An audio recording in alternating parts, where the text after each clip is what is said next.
বিজেপির উত্তর মালদা সাংসদ খগেন মুর্মু ও শিলিগুড়ির বিধায়ক শঙ্কর ঘোষের ওপর হামলার ঘটনাকে ঘিরে প্রতিবাদ ছড়িয়েছে রাজ্য জুড়ে। সেই ঘটনার প্রতিবাদে বুধবার সন্ধ্যায় হুগলির আরামবাগের পল্লীশ্রী মোড়ে পথ অবরোধ ও বিক্ষোভ কর্মসূচি পালন করে ভারতীয় জনতা পার্টি। এই কর্মসূচির নেতৃত্বে ছিলেন হুগলির আরামবাগ সাংগঠনিক জেলার সভাপতি সুশান্ত কুমার বেরা, আরামবাগ বিধায়ক মধুসূদন বাগ। দোষীদের অবিলম্বে গ্রেপ্তারের দাবিতে আরামবাগ বর্ধমান রাজ্য সড়ক অবরোধ করে বিজেপি কর্মীরা। তৃণমূল সরকারের বিরুদ্ধে স্লোগান তুলে বিক্ষোভ দেখান তারা। এছাড়াও ছিলেন কার্তিক দত্ত, সাংগঠনিক জেলার বিজেপির নেতা, কর্মী ও সমর্থকরা। গত দুদিন উত্তর মালদার সাংসদ জিহাদিদের দ্বারা যেভাবে সিকিউরিটি থাকা সত্ত্বেও পিছন থেকে মারা হয়েছে, লজ্জাজনক ঘটনা। তার সাথে সাথে ওখানকার শিলিগুড়ির বিধায়ক যিনি ছিলেন আমাদের শঙ্কর ঘোষ, ওনাকেও আক্রমণ করে মারা হয়েছে। তারই প্রতিবাদে আজকে আমরা রাস্তায় নেমেছি। আজকে সারা পশ্চিমবঙ্গে সাধারণ মানুষ তো দূরের কথা, একজন সাংসদ, একজন কেন্দ্রীয় সরকারের উনি প্রতিনিধি, একজন বিধায়ক রাজ্য সরকারের প্রতিনিধি, এদের কোনো সিকিউরিটি নেই, এদের কোনো সুরক্ষা নেই। আজকে তাদের সিকিউরিটি আছে, সবাইয়ের সিকিউরিটি ছিল। সিকিউরিটি থাকার সত্ত্বেও তারা কোন শক্তিতে, কোন বলে বলিয়ান হয়ে, কার মদতে, কার ইন্ধনে আজকে তাদেরকে মারধর করলেন, এটা খুব লজ্জাজনক ঘটনা। পশ্চিমবঙ্গে আমরা প্রতিবাদ জানাচ্ছি যে পশ্চিমবঙ্গের সাধারণ মানুষের আর কোনো সুরক্ষার ব্যবস্থা করতে পারবেন না। অবিলম্বে সরকারের পতন দরকার। আজ দুদিন হয়ে গেল, আমরা এফআইআর করা আছে, কেস করা আছে। উনি যেভাবে মেরেছেন, ওনাকে যেভাবে মারা হয়েছে, সেখানে রক্ত কাণ্ড হয়েছে, আপনারা সবাই লক্ষ্য করে দেখেছেন। কিন্তু তারপরেও একজন আজ পর্যন্ত গ্রেপ্তার হলো না। কিসের জন্য গ্রেপ্তার হলো না? কেন গ্রেপ্তার হলো না? তার প্রতিবাদে আজ আমরা রাস্তায় নেমে পড়েছি। আমাদের ভাবা উচিত যে একজন সাংসদকে যে সিকিউরিটি দিতে পারে না, একজন বিধায়ককে যারা সিকিউরিটি দিতে পারে না, তারা বাংলা সাধারণ মানুষকে কিভাবে দেখবে, কোন চোখে দেখবে? তার দূর কি বাদ, তাদের কথাই উঠবে না, তারা সুরক্ষার অভাবে ভুগবে। এইরকম অবস্থা। তারা পশ্চিমবঙ্গে বাস করাটা দায় হয়ে যাচ্ছে। পরপর যত দিন আসছে পশ্চিমবঙ্গে বাস করা যাবে না। আজকে যাদের মন্ত্রী হোক, বিধায়ক, এমএলএ হোক, তাদের যারা সিকিউরিটি দিতে পারে না, সাধারণ মানুষকে কে সিকিউরিটি দিবে? তাই আমরা তার প্রতিবাদে নেমে পড়েছি। এই ধরনের ঘটনা পশ্চিমবঙ্গের অহরহ ঘটে চলেছে। আপনারা বিভিন্ন সংবাদ মাধ্যমে দেখতে পাচ্ছেন কি ঘটনা ঘটে চলেছে। অবিলম্বে এই সরকারের মুক্তি চাই, মানুষ এই সরকার থেকে মুক্তি চাইছে। আর 26-এ তার প্রতিফলন হবে, দেখতে পাবেন।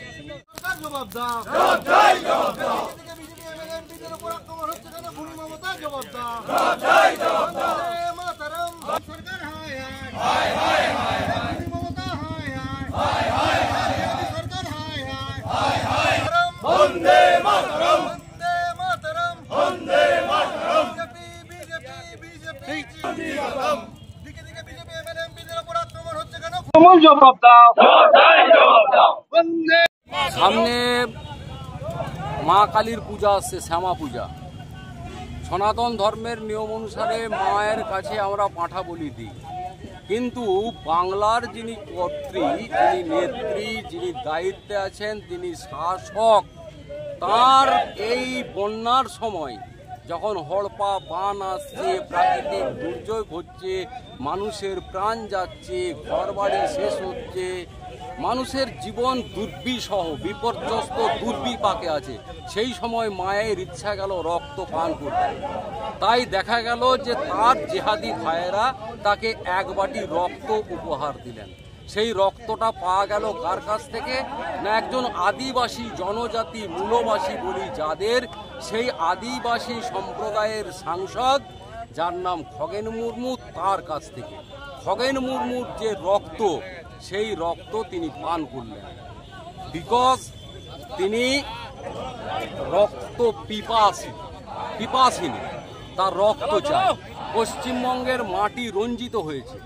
2021 সালের নির্বাচনের আগে অনেকে একটা ন্যারেটিভ তৈরি করতে চেয়েছেন যে এই ঘটনার পরিপ্রেক্ষিতে স্বরাষ্ট্র মন্ত্রক যদি কোনো দায়িত্ব না নেন, তাহলে বুথে বসবার লোক থাকবে না। 2021 সালের আগে আমরা 200 জন কার্যকর্তাকে হারিয়েছি। তারপর আমরা তাদের প্রাণের বিনিময়ে, তাদের আত্মবলিদানের বিনিময়ে আমরা 57 জন এমএলএ হয়েছি। 2021 সালের সন্ত্রাসের ঘটনায় আমরা 57 জনের আত্মবলিদান লক্ষ্য করেছি। তারপরে 24 সালের নির্বাচনে আমরা আমাদের বুথের কর্মীদের বুথে বসতে দেখেছি, লড়াই করতে দেখেছি, ভোটে জিতেছি। বিজেপি যারা করেন তারা জানেন যে কোনো মুহূর্তে মার খেতে হতে পারে, যে কোনো মুহূর্তে মিথ্যা মামলা হতে পারে, যে কোনো মুহূর্তে প্রাণ যেতে পারে। সেইগুলোকে মাথায় রেখেই তারা ভারতীয় জনতা পার্টির ঝান্ডাটা হাতে নিয়ে বুক উঁচু করে সততার সঙ্গে লক্ষ্যে পৌঁছানোর জন্য তারা রাজনীতি করেন। তাই আজকে আমরা রাজপথে তৃণমূল কংগ্রেসকে আমরা বলতে চাই, এই গণতন্ত্রে রক্তের স্থান নেই। যে রেস্টোরেশন অফ ডেমোক্রেসির কথা মমতা ব্যানার্জি বলেছিলেন, 11 সালে ক্ষমতায় এসেছিলেন, সেই ডেমোক্রেসি আর নেই। এই ডেমোক্রেসিকে পুনরুদ্ধার করতে হবে। যে ডেমোক্রেসিতে ভায়োলেন্স নেই, আপনি অন্য রাজনৈতিক দল করবেন, আমি অন্য রাজনৈতিক দল করব, আপনার অন্য একটা মতাদর্শে বিশ্বাস থাকবে, আমার একটা অন্য মতাদর্শে বিশ্বাস থাকবে, কিন্তু দিনের শেষে আমরা একই পাড়ায় বসবাস করি, আমরা প্রতিবেশী। সেই সামাজিক ইকোসিস্টেমটাকে পশ্চিমবঙ্গে বিগত 14 বছর ধরে একটা জেহাদি শক্তি তাদের দিয়ে ভেঙে দিতে চাইছেন পশ্চিমবঙ্গের তৃণমূল নেত্রী। তার বিরুদ্ধে আমাদের প্রতিবাদ।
সরাসরি লাইভের মাধ্যমে আমরা সেই